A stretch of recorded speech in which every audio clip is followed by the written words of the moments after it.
Maintenant, on va regarder comment spécifier la taille et caractéristiques du champ photovoltaïque dans le cas proposé. On va quitter la page où on a spécifié les paramètres pour l'onduleur et les accumulateurs et on va passer vers la page pour la charge de base photovoltaïque. C'est ici où on peut spécifier les caractéristiques du système de production d'électricité de base, c'est-à-dire le système principalement responsable pour fournir l'électricité. Si ce système n'est pas en mesure de fournir l'électricité pendant toute l'année, ça se peut qu'on peut ajouter plus tard un système de production d'électricité de pointe. Mais pour l'instant, on va regarder notre système photovoltaïque qui est notre système de production d'électricité de base. Notre première tâche ici est de spécifier l'orientation des panneaux photovoltaïques pour que RedScreen peut estimer le rayonnement solaire quotidien sur un plan incliné. On a ici, dans ce tableau, pour chaque mois, le rayonnement solaire quotidien sur l'horizontale. Ces chiffres viennent d'où? Ils viennent de l'onglet lieu, ici. Quand on a spécifié notre lieu, on a choisi le lieu des données climatiques et RedScreen a proposé de sa base de données climatiques un rayonnement solaire quotidien sur l'horizontale. Donc, le premier chiffre pour janvier, par exemple, c'est 1,91 kWh par mètre carré par jour. Et cette même chiffre se trouve ici pour le mois de janvier. Donc, cette colonne vient directement de l'onglet lieu. Ça, c'est pour l'horizontale. En général, nos panneaux photovoltaïques ne seront pas sur l'horizontale. Ils seront orientés vers le soleil ou peut-être installés avec l'orientation du toit. Et cette orientation, différente de l'horizontale, va évidemment affecter la quantité d'énergie solaire qui va arriver sur la surface des panneaux. Ça se peut que nos panneaux ne sont même pas fixes. C'est possible, surtout pour les systèmes installés au sol, d'avoir une structure qui suit le positionnement du soleil dans le ciel. Mais pour les systèmes installés sur les toits, généralement, les panneaux sont fixes. Et c'est ça notre hypothèse ici, qu'ils vont installer ces panneaux sur le toit de la maison. Après, je dois spécifier l'inclinaison et l'azimut des panneaux. Je vais commencer avec l'azimut. Je peux regarder LED ici en cliquant sur le texte azimut et je vois qu'il y a un exemple ici d'azimut pour capteur solaire. Et on voit dans cette image ici que la convention utilisée par RedScreen est que le nord est un azimut de 180 degrés et le sud est 0. Ça, c'est au contraire de ce qu'on trouve sur une boussole, mais c'est une convention souvent utilisée dans le domaine d'énergie solaire parce que souvent, les logiciels et les outils développés pour ce domaine viennent des gens qui travaillent dans l'hémisphère nord et dans l'hémisphère nord, c'est avantageux d'installer nos modules vers le sud. Donc, par défaut, la valeur 0, c'est pour le sud. Et ça serait notre supposition ici, qu'il y a une possibilité d'installer les panneaux sur la maison avec un azimut de 0, c'est-à-dire vers le sud, probablement sur le toit. Maintenant, pour l'inclinaison, on peut entrer une valeur entre 0, qui serait horizontale, et 90, qui serait verticale, comme sur un mur. Donc, si je choisis 90, comme ça, on voit que le rayonnement solaire quotidien sur une surface verticale vers le sud est beaucoup plus élevé pendant l'hiver que sur une surface horizontale. Pendant l'été, par contre, c'est le contraire. On récolte beaucoup moins d'énergie solaire sur une surface verticale. Mais pour un système hors réseau comme celle-ci, notre but n'est pas d'optimiser ou de maximiser la récolte d'énergie solaire pendant toute l'année, c'est d'avoir assez d'énergie solaire pendant chaque mois pour opérer nos charges. Et si les charges ne changent pas d'un mois à l'autre, on va donc favoriser une inclinaison et un azimut qui va générer un rayonnement solaire sur le plan incliné adéquat pendant chaque mois.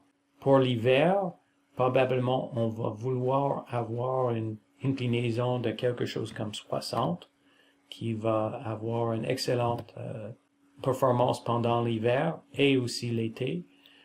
Mais si on planifie d'installer les panneaux sur le toit, c'est peut-être pas faisable ou facile de les installer à une inclinaison de 60. Donc, pour les raisons pratiques, probablement quelque chose comme 30 serait plus facile. Donc, en entrant en 30, on trouve que notre performance pendant l'hiver est encore très raisonnable, mais on a beaucoup d'énergie solaire récoltée pendant l'été aussi.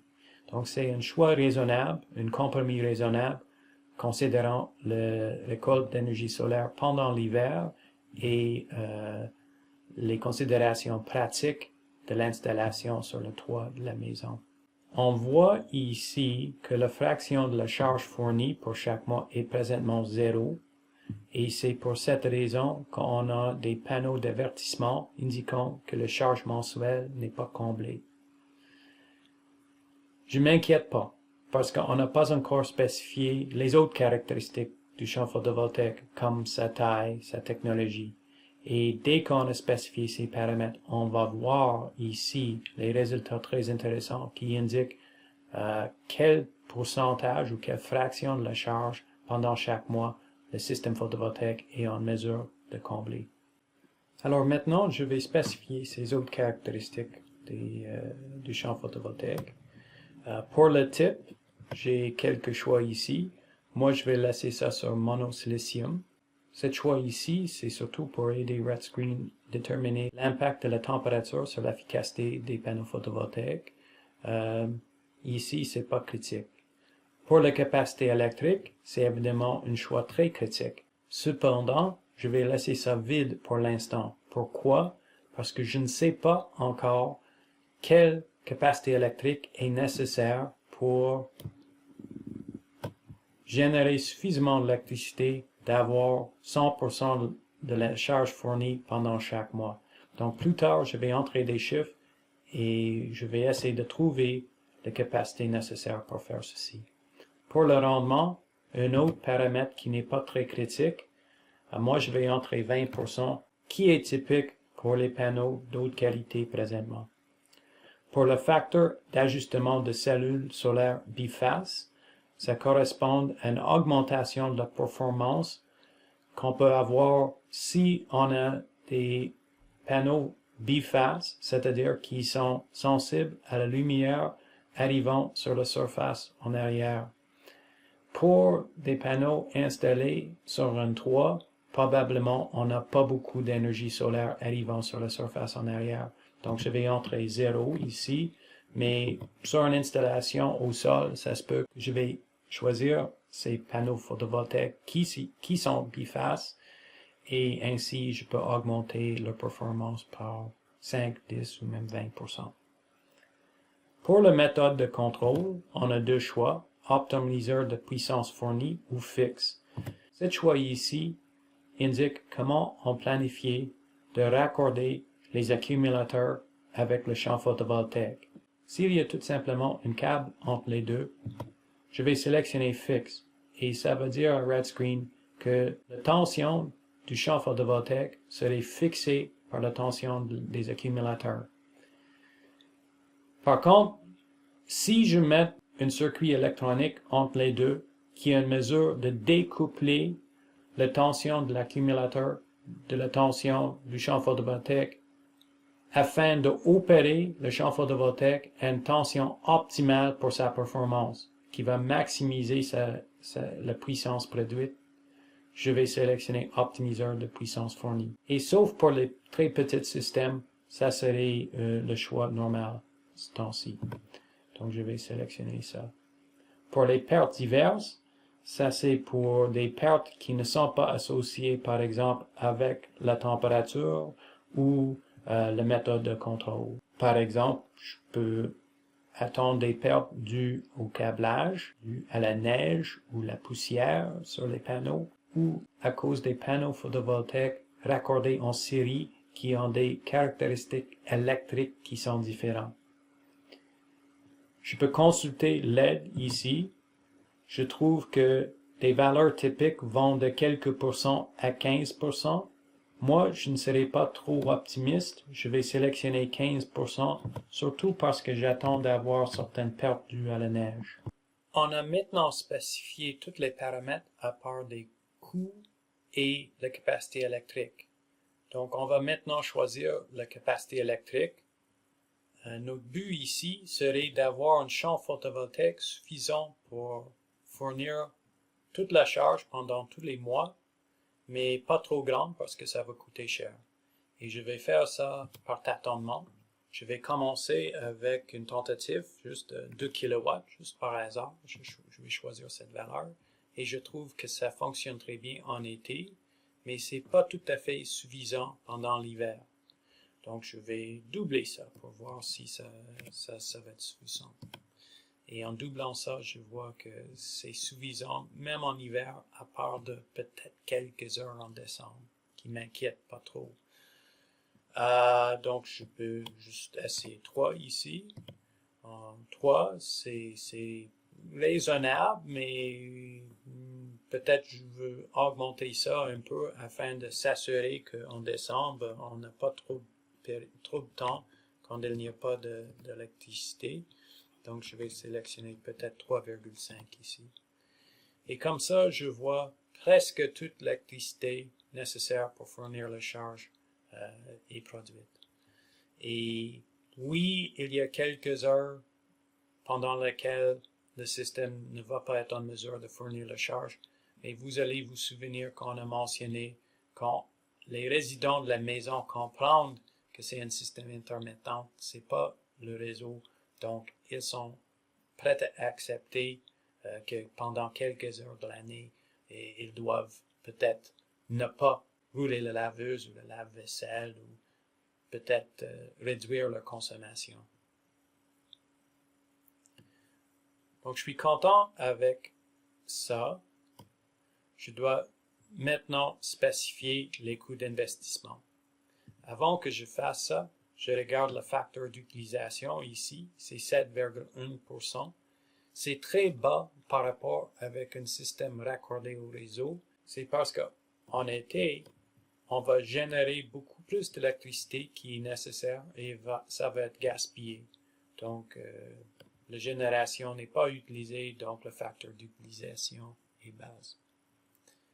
Pour les coûts d'investissement, je peux regarder la base de données des coûts ici. Et je trouve que pour un système de 1 à 10 kW, le coût typique, incluant l'installation et même l'onduleur, serait autour de $2000 US. Évidemment, ça c'est juste une suggestion de RedScreen. Il serait mieux pour nous de consulter des installateurs, demander des soumissions, mais si on ne veut pas faire ça, on peut commencer avec cet conseil de RedScreen. Donc, moi, je vais sélectionner $2000 ici. On peut arguer que je suis trop pessimiste parce que cet coût inclut le coût de l'onduleur et on a déjà spécifié le coût de l'onduleur sur la dernière page. Mais moi, je ne veux pas être trop optimiste, donc je vais utiliser le $2000 ici. Si vous n'êtes pas d'accord avec ce choix, si vous pensez que le coût devrait être plus élevé ou même plus bas, vous pouvez choisir la valeur que vous voulez. Pour les coûts d'exploitation et entretien, la base de données va fournir une suggestion aussi. Je vais l'ignorer par contre, parce que on a mentionné qu'on attend que les résidents de la maison seraient en mesure de faire l'entretien de base. Donc, à part de cet entretien, quel sont les coûts d'exploitation. Ce n'est pas comme un système raccordé au réseau où on peut avoir des frais d'administration associés avec le compte. On n'a pas les frais de location pour le terrain. Ça se peut que même il n'y a pas de frais d'assurance. Donc, les frais d'entretien réguliers risquent d'être très bas et je vais même mettre 0. C'est vrai, des choses peuvent briser et c'est vrai que les accumulateurs vont s'user et il va falloir les remplacer, mais ça, c'est pas un coût annuel d'entretien. Ça serait un coût périodique de remplacement. Je vois ici qu'il y a un panneau d'avertissement indiquant qu'un système de pointe est nécessaire, c'est-à-dire ça me conseille d'ajouter un système de production d'électricité de pointe, comme un groupe électrogène. C'est parce que, comme j'ai mentionné tantôt, il y a quelques heures pendant l'hiver pendant lesquelles le système ne va pas être suffisant pour fournir la charge. Mais, pour les raisons que j'ai expliquées, j'attends que ça serait acceptable pour les résidents de la maison et je vais laisser ça tel quel et je ne vais pas ajouter un système de production d'électricité de pointe. Je vais maintenant regarder le sommaire du système. Ça nous confirme qu'on a un système photovoltaïque d'une capacité de 3,5 kW qui va fournir 2189 kWh par année qui en chiffrant est 100% de la charge fournie. En réalité, c'est un tout petit peu moins, mais on accepte ça. On a aussi un onduleur de 10 kW et 13,2 kWh d'accumulateur. Ici, dans le cas de référence, on a une consommation de diesel de 196 gallons par année. Ça serait nos économies pour le cas proposé en combustible. Dans la prochaine vidéo, on va regarder l'onglet coûts.